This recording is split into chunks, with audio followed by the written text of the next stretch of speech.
তীব্র ব্যথায় রীতিমতো ছটফট করছিলেন পারভেজ হোসেন ইমন। অনুশীলন করছিলেন ইমন, এমন সময় একটা বল হঠাৎ লাফিয়ে উঠে তার আঙ্গুলে আঘাত করে।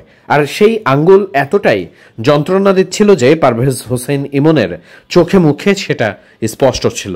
এ সময় সেই অনুশীলনেই ছিলেন বিসিবির চিকিৎসক বায়োজিৎ। তিনি বারবার পারভেজ হোসেন ইমনকে হাত ভাঁজ করতে বলেন। ইমন যখন হাত ভাঁজ করতে পারছিলেন তখন হয়তোবা কিছুটা চিন্তামুক্ত হন বায়োজিৎ। এরপরে নিজেই সেই আঙ্গুলটা ধরে দেখেন কি অবস্থা।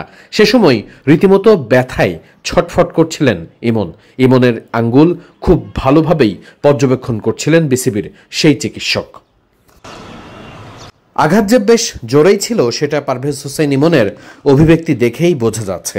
বিসিবির সেই চিকিৎসক ইমনকে প্রাথমিক চিকিৎসা দেবার জন্য যা ব্যবস্থা নেওয়ার দরকার সেটা নিতে শুরু করেন। কিন্তু বরফের মধ্যে হাত রাখার পরেও ইমন যে কতটা ব্যথা অনুভব করছিলেন সেটা তাকে দেখেই বোঝা যাচ্ছিল। ইমনের এই ছটফট করা ব্যথা দেখে বড় একটা শঙ্কা কাজ করছিল সে সময়। খুব অল্প আর কয়দিনের বিরতি, তারপরেই তো ইমনকে নামতে হতে পারে টি-20 ফরম্যাটে। বাংলাদেশ দলের ওপেনারদের মধ্যে নিশ্চিত করেই ইমন সেখানে খুব বড় অপশন।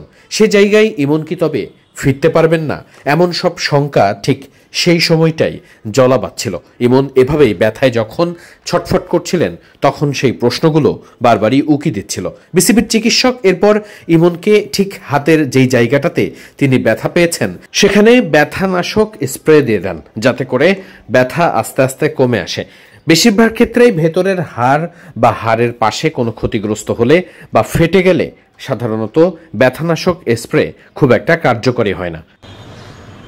ইমনের ক্ষেত্রে সেটাই দেখাচ্ছিল। তিনি এই ব্যথানাশক স্প্রে দেওয়ার পরে কত সময় পর্যন্ত অপেক্ষা করতে পারেন, অর্থাৎ তার ব্যথা আস্তে আস্তে কমে আসে কিনা। একটু পরেই ইমন দেখা গেল তার যে গ্লাভসটা নিয়ে তিনি ব্যাটিং করছিলেন সেটা দেখছিলেন।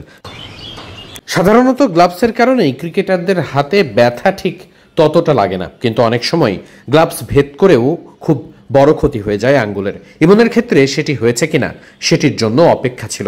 একটু পরে যদিও সব শঙ্কা কাটিয়ে এভাবেই দারুণভাবেই আবার ব্যাটিংয়ে ফেরেন ইমন। ইমন যখন বড় শট খেলছিলেন প্রথম দিকে কিছুটা আনকমফোর্টেবল মনে হয়েছে, তবে সময়ের সাথে সাথে একটু পরেই ইমন খুব দারুণ ছন্দেই ব্যাট করছিলেন। এবার আবার ইমনের মারা শটে ব্যথা পেলেন মোহাম্মদ সাইফুদ্দিন। তিনি আজকে দারুণ বোলিং করছিলেন, পায়ে ব্যথা পেলেও সেটা খুব একটা গুরুতর হয়নি। একটু পরেই সাইফুদ্দিন সেই জায়গাটাতে একটু বিশ্রাম নেন এবং ব্যথানাশক স্প্রে দেওয়ার পরে তিনিও আবার সুস্থ হয়ে নেটে ফেরেন।